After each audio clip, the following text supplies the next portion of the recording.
Sa isang misteryosong isla, isang grupo ng mga siyentipiko ang tumatakbo sa kakahuyan upang makatakas mula sa makapal na usok na bumabalot sa lugar. Sinubukan nilang sumakay sa helicopter ngunit pinaalis ng kriminal na kilala bilang Mr. X ang chopper nang wala sila. Sinubukan ng ilan sa mga siyentipiko na kumapit sa mga skid ngunit karamihan sa kanila ay nahulog sa kanilang kamatayan. Kumuha si Mr. X ng capsule mula sa kanyang maleta at ibinuhos ang laman nito sa mga taong nakakapit pa rin. Binago ng kemikal ang kanilang mga mukha at pinabagsak din sila. Hindi nagtagal, pinatay ng usok ang buong grupo. Makalipas ang ilang sandali, nakatanggap ng text ang bilyonaryong si Liam na kilala bilang Iron Fist mula kay Mr. X para makipagnegosasyon. Ang kasintahan ni Liam ay isang environmentalist na namatay sa pag-atake ng mga terorista, kaya nagbukas siya ng Environmental Foundation sa kanyang pangalan. Nasa kanya pa rin ang mata ng kanyang kasintahan at kinakausap ito na nagsasabing babaguhin niya ang mundo tulad ng kanilang pinlano. Samantala, ang Interpol agent na si Mio Yan ay nagtatrabaho ng palihim bilang waitress sa isang restaurant upang tiktikan ng isang grupo ng namemeke ng pasaporte. Naririnig niya ang ilang mga kliyente na nagsasabi ng mga katakot-takot na bagay tungkol sa kanya at ang isa sa kanila ay hinawakan pa ang kanyang likuran. Dahil hindi siya uminom ng gamot para sa kanyang bipolar, agad na nabigla si Mio Yan at itinapon ng lalaki sa bintana upang bugbugin siya. Lumabas ang kapareha ng lalaki upang bugbugin siya bilang ganti ngunit mabilis niya itong nadaig, inihagis siya sa truck at kinagat siya. Nang subukan ng ibang ahente na pigilan sila, hindi sinasadyang natamaan siya sa mukha at nawalan ng ngipin. Samantala, ang extreme sports streamer na si Zhao Feng ay nakatayo sa napakataas na gusali. Inihanda niya ang lahat ng kanyang kagamitan at nagsimula ng bagong livestream para lamang matuklasan na nasa tabi niya ang kanyang karibal. Ang dalawang lalaki ay mabilis na nagsimulang makipagkarera upang makita kung sino ang unang makakarating sa tuktok ng gusali. Sila ay gumagalaw sa kahangahangang bilis ngunit umabot sa tuktok sa parehong oras, kaya kung sino ang mananatili doon ng mas matagal ay ang panalo. Sa sandaling iyon ay may lumitaw na kidlat sa di kalayuan. Ang parehong streamer ay nag-alala tungkol sa paparating na bagyo, kaya si Zhao Feng ay nagkunwaring sumuko upang makagambala sa kanyang karibal at sinipa siya upang manalo. Nagalit ang lalaki at agad na umakyat para itulak si Zhao Feng bilang ganti.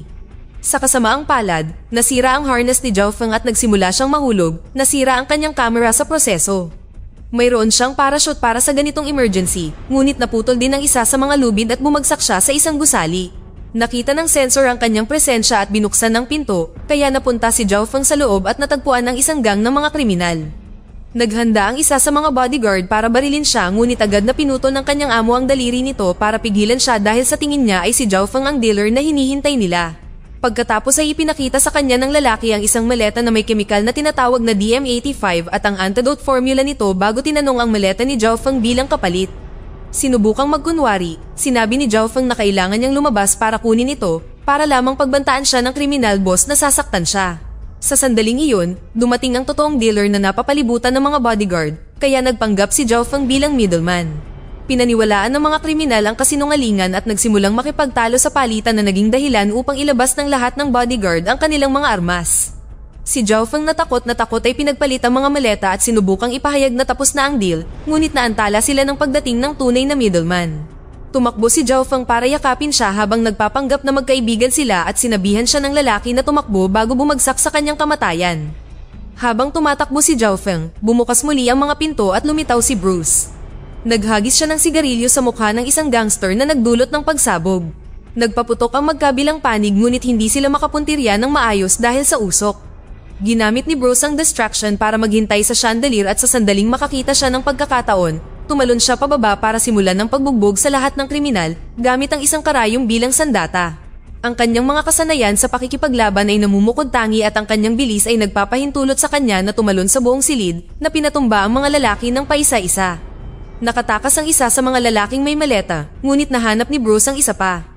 Kinuha niya ang maleta at napansin niyang bomba ito, kaya itinapon niya ito para sumabog ito sa labas. Makalipas ang ilang sandali ay nahanap ng Interpol ang pinangyarihan ng krimen at ibinigay kay Mio Yan ang kaso. Habang tinitingnan ng larawan, napansin niya ang isang badge na may logo at nakilala ito bilang kay Zhao Feng, ibig sabihin, hindi niya sinasadyang nahulog ito. Samantala, nabigla si Zhao Feng nang makita si Bruce at ang kapareha nito sa kanyang silid. Ipinaliwanag nila na kabilang sila sa Order of the Phantom Knighthood, isang lihim na organisasyon na humaharap sa mga terorista. Ibinahagi nila na ninakaw ni Mr. X ang isang biological weapon na pinangalan ng DM85 at ang antidote nito para ibenta ito kay Iron Fist, isang kilalang terorista. Ang pagbebenta ay nag-ambala ni Bruce, ngunit dahil sa security footage, iniisip ngayon ni Mr. X na si Zhao Feng ay nagtatrabaho para kay Iron Fist. Gusto ng Phantoms na magpanggap si Zhao Feng bilang buyer at makipagkita kay Mr. X sa Budapest para mahuli nila siya na nag-alok na magbabayad ng malaki. Ayaw tanggapin ni Zhao Feng ang trabaho dahil masyadong mapanganib, ngunit nagbago ang isip niya nang bigyan siya ni Bruce ng credit card na walang limitasyon. Maya-maya ay dumating si Zhao Feng sa paliparan ng Budapest at pumasok sa isang photo booth kung saan kinilala ng lihim na scanner ang kanyang pagkakakilanlan at nagsimulang mag-print ng ticket. Gayunpaman, nag-ambala siya ng kanyang kaibigan na si Ding Shan na hindi sinasadyang nag-activate ng self-destruct sequence. Sa kabutihang palad, narito siya upang ipakita ang kanyang pinakabagong imbensyon, isang EMP device na pumuputol sa lahat ng mga circuit sa isang metrong radius. Naka-off na ang self-destruct countdown at kinuha ni Zhao Feng ang print bago nagmadaling umalis. Dumating din si Mio Yan sa Budapest at sinalubong ni Detective Berkey. Sinimulan niyang sundan si Zhao Feng sa paligid ng lungsod ngunit nawala siya nang makasakay siya sa isang espesyal na tren kung saan muli silang nagkita ni Bruce. Sa isang pribadong cabin, sinabi ni Bruce kay Zhao Feng at sa ilan pang ahente na gustong ipagpalit ni Mr. X ang DM-85 para sa Holy Grail na nakatago sa Flamini Mansion. Para ma-access ito, kailangan nila ng numerical code na madalas na binabago at ang pamilya lang ang nakakaalam nito ngunit iniisip ng mga ahente na maaari nilang ihak ito.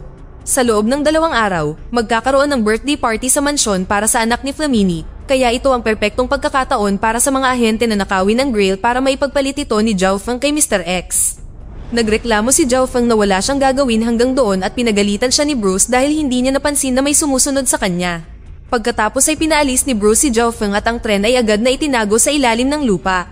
Ilang sandali pa ay nagawa ni Mio Yan na lapitan si Zhao Feng habang nagpapanggap na fan. Pumayag si Zhao Feng na makisalamuha para mapanatili siyang abala at sabay silang umalis sakay ng kotse ni Ding Shan. Habang papunta sa kanyang workshop, aksidenteng natamaan ni Ding Shan ang kanyang assistant na si LV. Gayunpaman, ayos lang siya dahil nakasuot siya ng isa pa sa kanyang mga imbensyon na tinatawag na Invincible Suit. Nagsimula siyang magsalita tungkol sa misyon sa harap ni Mio Yan na humiling na isama rin siya at walang pagpipilian si Zhao Feng kundi pumayag. Sunod na ipinakita sa kanila ni Ding Shan ng isang imbensyon na tinatawag na rocket dress, ngunit hindi pa ito handa kaya pinalipad nito si LV hanggang sa tumama siya sa gilid ng isang gusali. Pagpasok nila sa lab, hiniling ni Ding Shan sa kanila na iwanan ng kanilang mga telepono sa labas at sumailalim sa pagsisiyasat. Kinapkapan ni Zhao Feng si Mio Yan at naging masyadong bastos, kaya naghanda si Mio Yan na saksakin siya ng lapis ngunit nagambala ito ni Ding Shan na nag-alok ng merienda. Pagkatapos, tinalakay ni Zhao Feng ang misyon. Nagagalit siya dahil hindi siya hinayaan ni Bruce na maging bahagi ng aksyon, kaya ibinalita niya na siya at ang kanyang mga kaibigan ang unang magnanakaw ng Grail. Wala siyang detalye sa mansyon o sa mga code, kaya sinigawan siya ni Mio Yan dahil sa kakulangan ng plano. Sa araw ng party, nakipagkita si Mr. Flamini kay Liam na gusto rin ng Grail at nangakong magbabayad ng may magandang kinabukasan. Samantala, ang grupo ni Zhao Feng ay nagpanggap ng music band na inupahan para sa party para makapasok. Nasa loob si Berkey bilang bahagi ng security team at halos makilala si Mio Yan, kaya ang iba ay umungol sa kanya upang gambalain siya. Pagkatapos ay sumulat si Mio Yan ng liham para sa kanya na nagpapaliwanag ng sitwasyon, ngunit hindi siya marunong magbasa ng Chinese.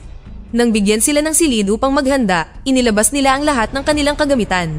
Nagsimulang maglibot sina LV at Zhao Feng sa mansion upang itago ang isang grupo ng mga trackers at napagtanto na dumating na rin ang tunay na banda.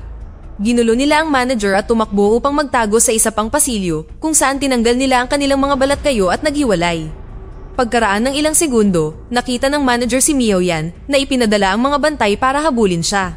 Agad na tumakbo si Mio Yan at nagtago sa East Wing kung saan nakita niya ang birthday girl at ang kanyang mga kaibigan na nakasuot din ng katulad sa banda. Ito ay nagpahintulot sa kanya na makihalubilo at hindi siya nakita ng mga gwardya. Samantala, pumasok si Ding Shan sa lihim na club sa mansyon kung saan ang kapatid ni Flamini na si Thomas ay gumugugo ng oras kasama ang ibang mga lalaki. Nagkunwaring interesado si Ding Shan kay Thomas at dinala siya sa isang private booth kung saan minasahe niya ito. Sa sandaling nagambala si Thomas, tinurukan siya ni Ding Shan na nagdulot sa kanya ng pagkahilo at madaling nakuha ang code mula sa kanya. Pagkatapos ay ipinadala ni Ding Shan ang code kay Zhao Feng na natagpuan ng lugar ng black money ng mansyon habang nagpapanggap na isang buyer. Gayunpaman, inutusan siya ng mga gwardya na iwanan ang kanyang telepono kaya kinailangan niyang kabisaduhin ang code. Sa sandaling nasa loob na siya, napapalibutan siya ng napakaraming numero kaya nahirapan siyang panatilihing sariwa ang code sa kanyang isipan. Matapos iwasan ng maraming manggagawa at board na may mga numero, nagawa niyang umalis sa black money room at narating ang espesyal na pinto. Hindi niya maalala ang code at halos mailagay ang maling numero, ngunit sa sandaling iyon ay bumukas ang pinto at inihayag si Miao Yan. Lumalabas na nagawa niyang ipakita sa kanya ng birthday girl ang silid dahil sa dare at pinatumba siya. Nagmamadaling kinuha ni Zhao Feng ang grill at sa kanyang paglabas ay muli niyang isinaaktibo ang security system upang maiwang nakakulong si Miao Yan sa loob. Si Miao Yan na galit ay tumakbo sa mga laser upang habulin siya at ang alarma ay nag-alerto kay Flamini na sinabi ang sitwasyon kay Liam. Sa pag-aakalang nandito sila para sa kanya, sinabihan siya ni Liam na patayin silang lahat. Agad na nagsimulang kumilos ang mga gwardya at hinarangan ng dalawa sa isang pasilyo, ngunit mabilis siyang pinatumba ni Miao Yan upang patuloy silang gumalaw ni Zhao Feng. Matapos hilak ang pinto sa likod nila, nahuli sila ng isa pang ahente sa hagdan, kaya iniwasan siya ni Miao Yan sa pamamagitan ng pag-slide pababa at tumalon si Zhao Feng sa kabilang palapag. Biglang nawalan ng kuryente sa security room salamat kay Bruce na gumamit ng gas para patulugin ang mga guard. Nakahanap si Liam ng van sa labas na may mga backup na ahente at agad na pinatay silang lahat. Sa kalaunan, nahuli ni Miao Yan si Zhao Feng habang hinahanap sila ni na LV at Ding Shan. Sa sandaling iyon ay pumasok si Berkey sa silid at sinabi sa kanya ni Miao Yan na ilabas ang kanyang baril upang hindi sila makatakas. Hindi nagtagal ay pumasok ang security team at pinaalis si Berkey. Sinabi ng hepe ng pulisya kay Miao Yan na bumalik na siya sa tungkulin ngunit napansin ni Zhao Feng ang isang gwardiya na umaabot ng baril at nahulaan na ito ay isang bitag. Itinulak niya ito laban sa mga lalaki upang patumbahin sila at itinapon ng ilang mga kasangkapan upang pigilan sila na nagpahintulot kay LV at Ding Shan na tumakas. Pagkatapos ay nakatakas din si Zhao Feng habang pinapaputukan ng security team si Miao Yan na kinailangang magtago sa likod ng mga kasangkapan. Sa sandaling iyon ay bumalik si Zhao Feng sa likod na pinto at inilabas si Miao Yan kasama niya. Ang koponan ay muling nagkasama sa labas ngunit bago sila makasakay sa kanilang van, sumabog ito sa kanilang harapan. Mas maraming gwardya ang lumitaw habang nagpapaputok para lamang sagasaan ni Bruce. Binaril niya ang natitirang mga lalaki at pinasakay ang grupo sa kotse bago umalis. Biglang may isa pang sasakyan ang bumangga sa kanilang sasakyan at nakita ni Bruce si Liam sa manibela. Naganap ang habulan ng sasakyan at hindi nagtagal ay nakarating sila sa lungsod kung saan nagsimulang bumaril sa isa't isa ang mga driver. Paikot-ikot silang nagmamaneho sa paligid ng sasakyan ng pulis at kailangang magtago ang opisyal para maiwasang mabaril. Sa sandaling nakakita si Bruce ng pagkakataon, umalis siya sa bilog at nakatakas kaya binaril ni Liam ang pulis dahil sa pagkabigo. Sa kotse, sinubukan ni Miao Yan na arestuhin ang lahat ngunit ipinaliwanag ni Bruce na pinaputukan siya ng mga pulis sa mansyon na nangangahulugang nakikipagtulungan ng pulisya kay Liam. Sa sandaling iyon, napagtanto ng grupo na dumudugo si Bruce dahil nagawang barilin siya ni Liam, kaya tinulungan siya ni Zhao Feng na magmaneho hanggang sa makarating sila sa safe house sa isang sementeryo. Ang teknolohiya dito ay nagpapahintulot kina LV at Ding Shan na maoperahan si Bruce, ngunit mayroon pa ring ilang mga bullet shards sa kanyang katawan at ngayon ay hindi na niya may galaw ang isang kalamnan maliban sa pagpikit. Lumabas sa balita ang insidente sa mansyon at ngayon ang koponan ay itinuturing bilang mga kriminal. Tinawagan ni Miao Yan ang kanyang amo na nagkumpirma na ang kanyang pangalan ay nasa Global Wanted List. Hindi niya maiwasang isipin kung gaano magiging kakilakilabot ang kanyang buhay sa bilangguan at kung paano ito malamang na magtatapos sa pagpapakamatay. Pagkatapos ay inanunsyo ni Zhao Feng na kahit wala si Bruce, aayusin nila ang pagpupulong para mahuli si Mr. X. Kinuha niya ang grill mula sa kanyang bulsa para lamang matuklasan na sira na ito. Makalipas ang ilang sandali, pumasok ang koponan sa isang pagdiriwang sa pamamagitan ng pagpapanggap ng mga manggagawa. Ang plano ay gumawa ng pekeng pagsabog sa panahon ng pulong at hulihin si Mr. X kapag sinubukan niyang tumakas mula sa kanyang pribadong tent. Gayunpaman, naunahan sila ni Liam na mahanap si Mr. X, binaril siya at ang kanyang mga tao bago ninakaw ang maleta. Sa oras na nakarating si Zhao Feng doon ay huli na. Binalaan niya ang kanyang mga kaibigan at sinubukan nilang i-activate ang net trap, ngunit nabigo ang aparato at patuloy lang na naglakad si Liam. Nagnakaw si Miao Yan ng bisikleta upang sumali sa paghabol habang si Zhao Feng ay umakyat sa napakataas na dekorasyon upang subukang pabagsakin ito. Hindi siya sapat na malakas ngunit tinamaan ito ni Miao Yan ng bisikleta at ang dekorasyon ay nahulog sa ibabaw ng kotse ni Liam at nakulong siya. Pagkatapos ay tumalon si Zhao Feng sa ibabaw ng sasakyan at iniwasan ang lahat ng bala ni Liam upang nakawin ang maleta. Sinundo siya ni Miao Yan sa bisikleta at nagawa nilang makatakas sa festival. May mga lalaking nakabike na humahabol sa kanila habang namamaril at napadpad sila sa isang bungkus ng mga mesa sa restaurant. Sa pamamagitan ng maraming mabilis na pagliko, nagawa ni Miao Yan na ibangga ang karamihan sa mga kaaway patungo sa iba't ibang mga gusali. Ang bike na lang na sinasakyan ni Liam ang natitira at nang subukan ni Miao Yan na makalayo, aksidenteng nalaglag ni Zhao Feng ang maleta. Parehong nagmamadaling sinunggaban ito ng dalawang sasakyan ngunit nauna itong nakuha ni Liam at nagmaneho palayo. Tumalon si Mio Yan sa kanyang bisikleta upang maabutan sila at nagsimula silang magagawan sa maleta. May paparating na truck kaya tumalon si Liam kay Zhao Feng bago masagasaan ang kanyang bike. Habang nahuhulog si Mio Yan, sinubukan ni Zhao Feng na labanan si Liam ngunit nasipa rin siya. Kinailangan niyang kumilos ng mabilis para maiwasang madurog ng isa pang truck. Sa tulay, nag-set up sina LV at Ding Shan ng spike para pigilan si Liam. Gayunpaman nagmaneho siya sa gilid upang maiwasan ang mga ito at itinulak ang manipis na metal sa kanyang pagalis. Lumipad ang metal at tumama kay LV na labis na nakapinsala sa kanya.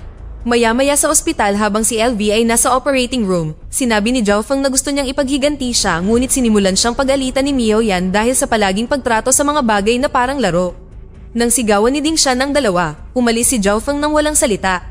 Samantala, ipinakita ni Liam sa mata ng kanyang kasintahan ang mga epekto ng DM-85, lumalabas na maaari nitong gawing halaman ang mga tao. Makalipas ang ilang minuto, bumagsak ang kemikal sa buong New York at nagsimulang pag-usapan sa balita ang tungkol sa pag-atake ng terorista. Pinanunood ni Zhao Feng ang mga video ng mga inosenteng tao na nagmumutate sa mga halaman at nagpadala ng mensahe kay Mio Yan na umiinom para makalimot. Muling nagtulungan ng dalawa at ni-recruit si Ding Shan upang itulak siya sa isang video ni LV na na-record sa ospital. Gusto nitong patuloy silang lumaban at inorganisa niya ang mga backup assistant ni Ding Shan. Nagsimulang magtrabaho si Ding Shan sa isang grupo ng mga imbensyon para sa kanilang susunod na plano habang sina Mio Yan at Zhao Feng ay nagkakalapit dahil sa kanilang mga karanasan sa buhay. Nang handa na ang lahat, sinira ng grupo ang lahat ng bagay sa lab upang walang maiwan na ebidensya. Sinunog din ni Mio Yan ang kanyang police ID at ang kanyang gamot. Nang maglaon sa lungsod, gumamit si Ding Shan ng laser upang putulin ang bubong ng kotse ng hepe ng pulisya. Sa sandaling bumangga ang sasakyan, nag-bungee jump si Zhao Feng upang kidnapin ang hepe, bagaman kinailangan niyang subukan ng 2 beses dahil nahuli niya ang maling tao sa una. Matapos masecure ni Zhao Feng ang hepe gamit ang harness, hinila sila ni Mio Yan sa isang gusali at ang hepe ay inilagay sa loob ng invincible suit. Maya-maya ay nagmamadaling umakyat ang mga pulis para hanapin sila, kaya kinailangang harangan ng dalawa ang pinto. Habang sila ay abala, sinubukan ng hepe na tumakas sa pamamagitan ng pagtalon sa balkonahe. Pagkatapos ay hinawakan ni Zhao Feng si Mio Yan at dinala siya kasama niya gamit ang isa pang invincible suit upang maiwasang masaktan. Hinawakan nila ang hepe at mabilis na sumakay sa kotse para makatakas. Habang nagmamaneho sila sa lungsod, pinananatili ni Mio Yan ang hepe sa labas ng kotse bilang banta upang magsalita siya. Mayroong mga bomba ng DM-85 sa 10 lungsod na sasabog sa loob ng 1 oras at kinokontrol ito ni Liam sa pamamagitan ng satellite. Di nagtagal ay sinimulan na silang habulin ng mga pulis kaya kinailangang bilisan ni Zhao Feng. Nagmamaneho ng mabilis hanggat maaari habang ang hepe ay patuloy na bumabangga sa kung ano-anong bagay. Sa kalaunan, hindi na siya mahawakan ni Mio Yan at ibinagsak siya, kaya sinagasaan ng mga pulis ang kanilang hepe upang ipagpatuloy ang paghabol. Biglang hinarang ng random na sasakyan ng kalye at ang galit na driver ay tumanggi munang gumalaw. Ini-activate ni Zhao Feng ang mga idinagdag ni Ding Shan at may lumabas na rampa sa harap ng sasakyan na nagpapahintulot sa kanya na itulak ang kabilang sasakyan. Ang sunod na kalye ay naipit sa masikip na trapiko kaya gumamit si Zhao Feng ng booster upang maitulak ang mga sasakyan sa trapiko na naging sanhi ng pagulan ng mga sasakyan sa buong lugar. Sa kasamaang palad, ang kasunod na kalye ay inaayos at ang dalawa ay nauwi sa pagbangga sa ilang mga materyales sa gusali. Lumilitaw na sila ay natigil ngunit mabuti na lang at ang kanilang sasakyan ay may mga mekanikal na binti na nagpapahintulot sa kanila na maglakad sa ibabaw ng tumpok ng mga bagay. Sa sandaling iyon, pinaputukan sila ng isang lalaki at bumalik ang kotse sa normal na posisyon, kaya walang pagpipilian ng dalawa kundi i-activate ang ejection seat para makatakas. Ang aparato ay may kasamang isang bungkos ng mga lobo na nagpapahintulot sa kanila na lumutang ng ilang sandali hanggang sasaluhin sila ni Ding Shan gamit ang lambat. Sa kasamaang palad, may nakasakay na kalaban sa kanyang truck at hinuli ang buong grupo para dalhin sila sa punong tanggapan ni Liam. Habang ipinapakita ang kanyang plano, sinuntok ni Liam ang koponan para lang sa kasiyahan at idinagdag ang Budapest at Hong Kong sa listahan ng mga lungsod na bobombahin. Pagkatapos ay ginamit ni Liam ang daliri ni Ding Shan upang palabasin ang catalyst sa lahat ng pangunahing lungsod, ngunit ibabagsak niya ang aktwal na DM-85 mula sa kanyang helicopter upang panoorin ang pagkawasak mula sa itaas. Pagkaalis ni Liam, ininsulto ni Mio Yan ng isang gwardya para palapitin siya at tumalon si Zhao Feng para ibagsak siya. Nang lumapit ang ibang gwardya, sabay silang sinalakay ni Mio Yan para itumba rin siya. Pinalaya ng tatlo ang kanilang mga sarili sa pamamagitan ng pagputol ng kanilang mga binding sa basag na salamin at napansing hindi pa umaalis ang helicopter, kaya may pagkakataon silang pigilan ito. Ang koponan ay nagsimulang tumakbo sa mga pasilyo, binabaril at nakikipaglaban sa sinumang gwardya na sumusubok na pigilan sila. Sa kalaunan, nakahanap sila ng lab at ginamit ang lahat ng mga bagay doon para salakayin din ang kanilang mga kaaway. Nahuli ng isang gwardya si Miao Yan at hinila siya sa isa pang silid bago ito nilock habang binasag ni Ding Shan ng ilang glass sphere na naglabas ng catalyst gas sa loob. Habang nakikipaglaban sa mga lalaki, nabasag din ni Miao Yan ng isang globo at napansin ng isang gwardya na tumatakbo na nangangahulugang ito ang DM-85. Tumakbo siya palabas ng silid ngunit ang isa pang bantay ay nakulong sa loob at agad na naging halaman. Nawala ni Ding Shan ang kanyang baril nang ito ay maipit sa isang malaking globo at napagtanto niyang isa itong makina. Ginamit niya ang kanyang EMP device para patayin ang globo at nahulog ito sa ilang salamin na dinurog ang lahat ng lalaking humahabol kay Miao Yan. Habang hinuhuli ng isang gwardya si Ding Shan, ibinato niya ang aparato kay Miao Yan na binaril ang lalaki upang tulungan ang kanyang kaibigan. Samantala, si Zhao Feng ay umaakyat sa mga pader upang maabot ang tulay gamit ang chopper, ngunit nang siya ay lumapag ay hinarang siya ng mas maraming lalaki. Lumaban siya ng husto upang pabagsakin sila habang si Miao Yan ay napapaligiran din ng mga kaaway, dahilan upang mahulog niya ang aparato. Sa kalaunan, nagawa ni Zhao Feng na palayain ang kanyang sarili at tumakbo upang kunin ang aparato, pagkatapos ay mabilis siyang umakyat sa crane at gumawa ng mapanganib na pagtalon na nagpapahintulot sa kanya na maabot ang helicopter. Pagkatapos niyang i-activate ang EMP device, nagsimulang bumaba ang chopper at tumama sa tulay bago bumagsak sa hukay. Nagmamasid sina Miao Yan at Ding Shan sa kawalan ng pag-asa habang ang kanilang kaibigan ay tila namatay sa pagsabog. Maya-maya ay nakatanggap si Miao Yan ng tawag mula kay Bruce na bumuti na ang pakiramdam dahil sa acupuncture. Hiniling niya kay Miao Yan na sumali sa kanyang organisasyon at pumayag naman si Miao Yan, kaya tinawagan niya ang kanyang boss ng Interpol upang sabihin sa kanya. Samantala, si Zhao Feng ay makikitang umaakyat sa hukay. Dito na nagtatapos ang ating kwento. Sana ay nagustuhan nyo. Mag-subscribe na kung hindi ka pa nakasubscribe, pindutin na rin ang notification bell at like button upang matulungan ang channel at mag-iwan na rin ng komento. Maraming salamat sa panonood.